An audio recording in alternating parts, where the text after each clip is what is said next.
अग्रलेख वाचल्याच्या नंतर असं लक्षात येतं की वेडेपणा आपण मान्य करू शकतो, पण हा वेडेपणाचा कळस आहे. कोल्हापूरच्या जनतेची जी जनभावना आहे त्याचा पूर्ण आदर आणि सन्मान आहे. पण त्या हत्तीनीला पाठवण्याचा निर्णय कोणाचा आहे? माननीय उच्च न्यायालयाचा आहे. बरं, त्याच्या विरोधामध्ये सुप्रीम कोर्टात लोक गेले, सुप्रीम कोर्टानं फेटाळून लावलं. सामनाचा अग्रलेख लिहिणाऱ्यांना हे माहीत नव्हतं किंवा माहीत आहे तरी त्यांना स्वतःच्या वेडेपणाचं प्रदर्शन करायचं होतं.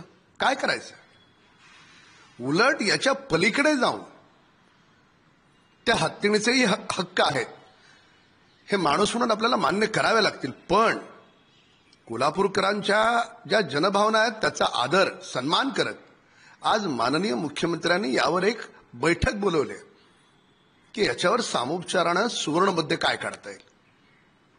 त्यामुळे दुर्दैवानं असं बोलावं लागेल की सामना वर्तमानपत्राचं अग्रलेख लिहिताना कुठली थऱ्याची घेऊन लिहितात का काय लिहितात ते त्यांनाच माहीत.